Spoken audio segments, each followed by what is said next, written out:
الحمد لله رب العالمين. الحمد لله رب المشارق والمغارب.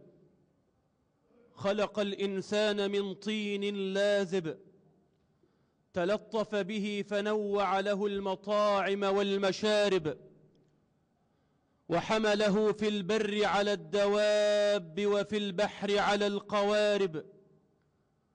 ونشهد أن لا إله إلا الله الملك الغالب، شهادة متيقن بأن الوحدانية لله أمر لازم وواجب.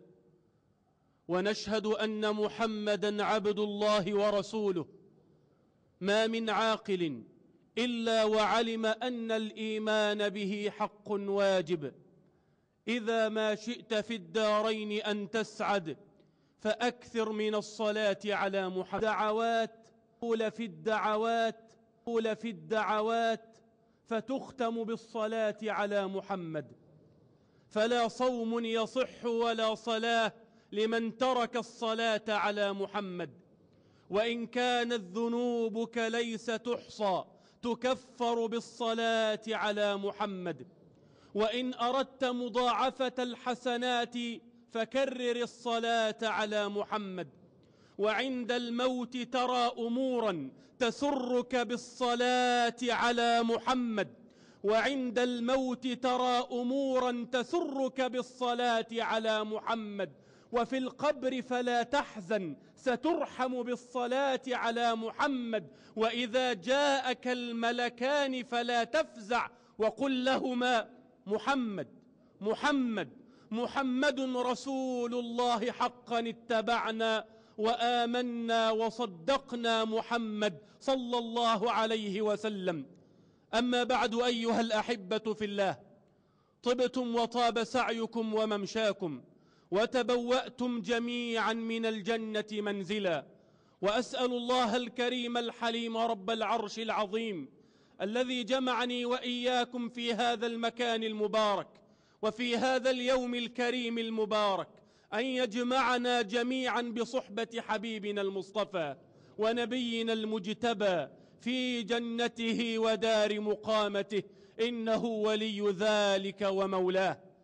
صور من المال الحرام المدمرة للأفراد والمجتمعات، هذا هو عنوان لقائي مع حضراتكم في هذا اليوم الكريم. والله أسأل أن يرزقنا المال الحلال والمأكل الحلال والمشرب الحلال والملبس الحلال وكل أصناف الحلال، وأن يجنبنا المال الحرام والمأكل الحرام والمشرب الحرام والملبس الحرام وكل أصناف الحرام، إنه ولي ذلك ومولاه. المال أيها الأفاضل نعمة من نعم الله عز وجل على عباده. قال تعالى: وإن تعدوا نعمة الله لا تحصوها. فالمال من نعمة، بل هو من أعظم نعم الله عز وجل على العباد، فبه تستقيم الحياة، به تدار شؤون الحياة، به نصل إلى المودة بين أفراد المجتمع الإسلامي. بالمال تتواصل الأمة، بالمال تتكافل الأمة، بالمال نبر آباءنا وأقاربنا، بالمال نصل إلى ما أمرنا الله عز وجل، بالمال نبني أمتنا، بالمال نكون أمة في مصاف الدول. مال، لكن يجب أن يكون هذا المال من حلال. لذا النبي صلى الله عليه وسلم أخبرنا عن هذا الزمان الذي نعيش فيه، والذي كثر فيه المال الحرام، كثر فيه المأكل الحرام والمشرب الحرام، كثر فيه أن الرجل لا يبالي هل اكتسب المال من حلال أم من حرام. المهم أنا عايز يكون معايا فلوس، المهم يكون عندي أموال في البنوك، عندي عقارات، عندي أراضي إلى غير ذلك. هذا هو المهم، من حلال من حرام مش مشكلة، المهم أن يكون غني. هي القناعة فالزمها تكن ملكا ولو لم يكن لك إلا راحة البدن. وانظر لمن ملك الدنيا بأجمعها هل راح منها بغير الطيب والكفن؟ النبي صلى الله عليه وسلم وهو من هو الذي لا ينطق عن الهوى، يخبرنا في الحديث الذي رواه البخاري ومسلم أن النبي قال: يأتي على الناس زمان لا يبالي الرجل، مش مهم، ما بيفكرش، ما بيشغلش دماغه، المهم يكون معاه فلوس، لا يبالي الرجل اكتسب من الحلال أم من الحرام. الفلوس اللي معاك دي منين؟ مش مشكلة.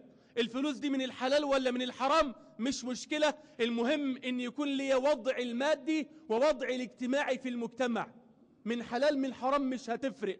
لا يأتي على الناس زمان لا يبالي الرجل اكتسب المال من حلال أم من الحرام. لذا فإن الله عز وجل أمرنا بألا نؤتي السفهاء أموالنا، فقال: ولا تؤتوا السفهاء أموالكم التي جعل الله لكم قياما وارزقوهم فيها واكسوهم وقولوا لهم قولا معروفا.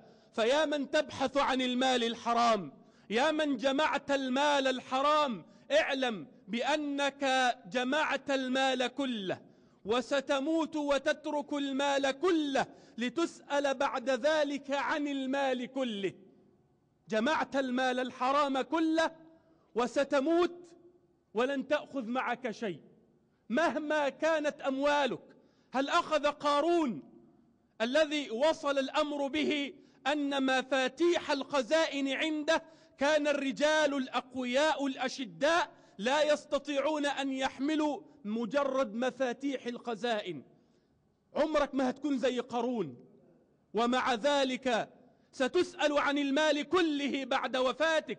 تركت المال كله للورثة لتقف بين يدي الله عز وجل ليسألك عن كل جنيه. انت الجنيه ده جبته منين؟ 10 جنيه وال100 جنيه دي جبتها منين؟ كسبتها من حلال ولا من حرام؟ لذا يقول سيد الرجال محمد صل عليه: لا تزول قدم عبد يوم القيامة حتى يسأل عن 4. ما فيش واحد هيتحرك من مكانه وقدمه تتحرك من مكانها إلا بعد أن يسأل عن 4، ومنها وعن ماله من أين اكتسبه وفيما أنفقه. انت اكتسبت المال ده منين؟ مش بس كده، لا، وأنفقت المال ده فين؟ ممكن تكون اكتسبت المال من حلال لكن أنفقت هذا المال في الحرام. ستسأل عن من أين اكتسبت المال وفيما أنفقت المال. بل اعلم يا من تأكل المال الحرام بأن دعاءك لن يستجيبه الله عز وجل منك، مهما دعوت الله لن يستجيب الله منك.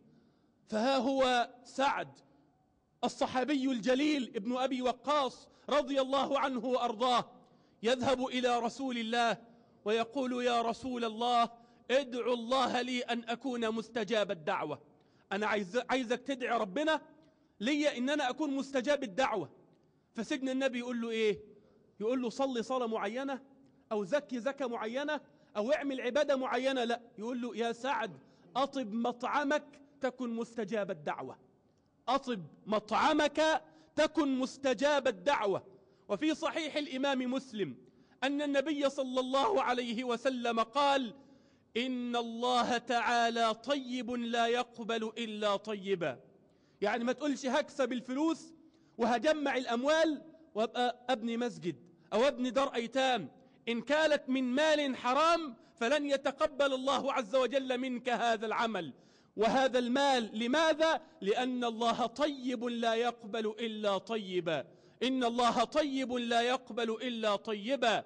وإن الله أمر المؤمنين بما أمر به المرسلين، فقال: يا أيها الرسل كلوا من الطيبات واعملوا صالحا. وقال نداء للمؤمنين الموحدين الطائعين: يا أيها الذين آمنوا لبيك يا رب، كلوا من طيبات ما رزقناكم واشكروا لله إن كنتم إياه تعبدون.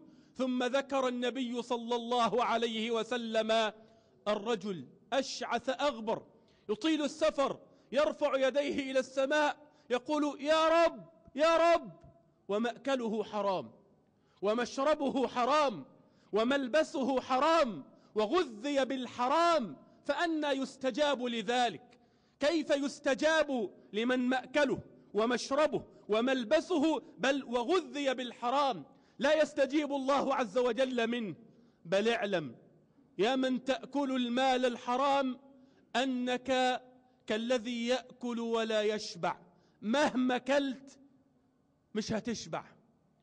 اعلم بأنك كالذي يأكل ولا يشبع، وهذا ليس بكلامي، إنما كلام الصادق المصدوق صلى الله عليه وسلم. قال رسول الله: إن المال حلوة خضرة، من أخذه بحقه وأنفقه في حقه فنعم المعونة. يعني اللي بيجيب المال ويكسبه من الحلال وينفقه في الحلال، فهذا المال نعم العون لهذا العبد الصالح.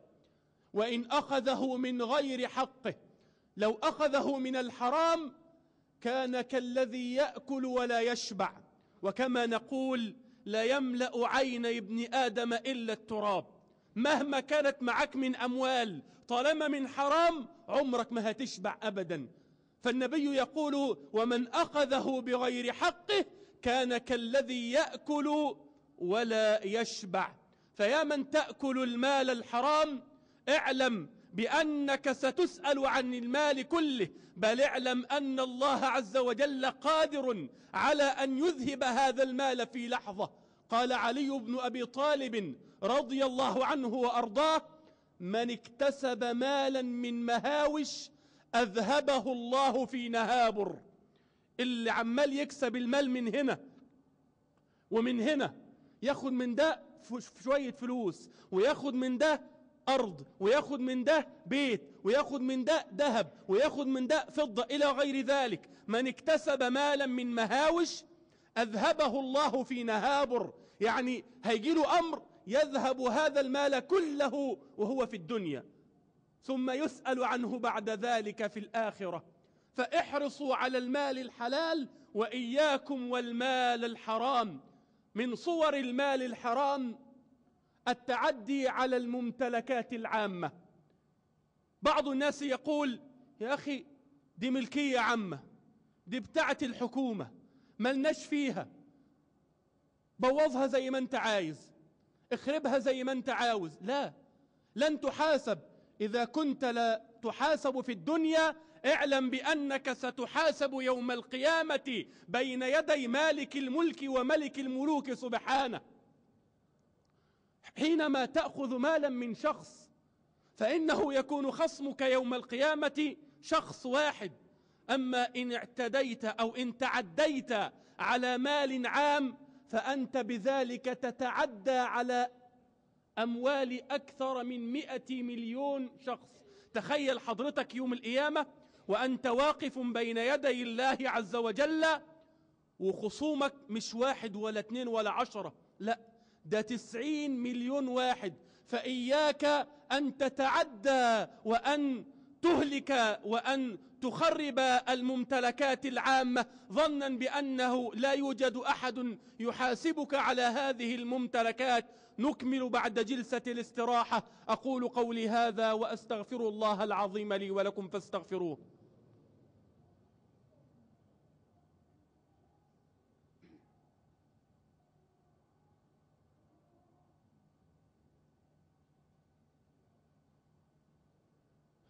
الحمد لله رب العالمين، والعاقبة للمتقين ولا عدوان إلا على الظالمين، وأشهد أن لا إله إلا الله الملك الحق المبين، وأشهد أن محمدا عبد الله ورسوله وصفيه من خلقه وخليله. ثم أما بعد، أيها الأحبة في الله، مما سبق يتبين لنا أهمية البحث عن المال الحلال وحرمة المال الحرام. تكلمنا عن الممتلكات العامة. أيضا من صور المال الحرام التعدي على الممتلكات الخاصة. حينما تتعدى على أموال رجل، جارك أو أخوك أو غير ذلك، والله عز وجل يقول: يا أيها الذين آمنوا لا تأكلوا أموالكم بينكم بالباطل إلا أن تكون تجارة عن تراض منكم. وفي آية أخرى لا تأكلوا أموالكم بينكم بالباطل وتدلوا بها إلى الحكام لتأكلوا فريقا من أموال الناس بالإثم وأنتم تعلمون. والنبي صلى الله عليه وسلم في خطبة الوداع خطب الناس فقال: إن دماءكم وأموالكم وأعراضكم حرام عليكم كحرمة يومكم هذا في بلدكم هذا في شهركم هذا، ألا إني قد بلغت، اللهم فاشهد اللهم فاشهد.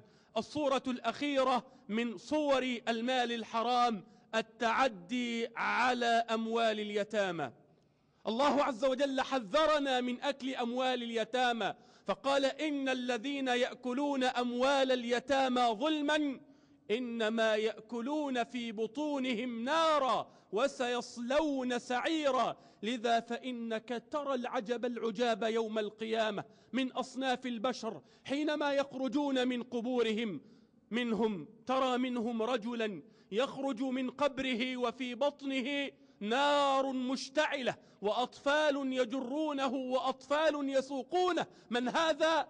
هذا هو آكل أموال اليتامى ظلما. إن الذين يأكلون أموال اليتامى ظلما إنما يأكلون في بطونهم نارا وسيصلون سعيرا. أسأل الله أن يرزقني وإياكم المال الحلال. اللهم لك الحمد حتى ترضى، ولك الحمد إذا رضيت، ولك الحمد بعد الرضا، ولك الحمد على كل حال. اللهم صل على نبينا محمد في الأولين والآخرين وفي الملأ الأعلى وفي عليين. اللهم اجعل جمعنا هذا جمعا مرحوما وتفرقنا من بعده تفرقا معصوما، ولا تجعل فينا ولا منا ولا معنا ولا بيننا شقيا ولا محروما. اللهم اغفر ذنوبنا واستر عيوبنا واشف مرضانا وارحم موتانا وأهلك أعداءنا ولا تخيب فيك رجاءنا، واحفظ مصرنا. اللهم احفظ مصرنا، اللهم احفظ مصرنا. اللهم ارزقنا في مصر الأمن والأمان والسلم والسلام. اللهم إنك عفو تحب العفو فاعف عنا. اللهم ألف بين قلوبنا وأصلح ذات بيننا واطرد الشيطان من بيننا برحمتك يا أرحم الراحمين. أقول قولي هذا وأستغفر الله العظيم لي ولكم، وأقم الصلاة إن الصلاة كانت على المؤمنين كتابا موقوتا.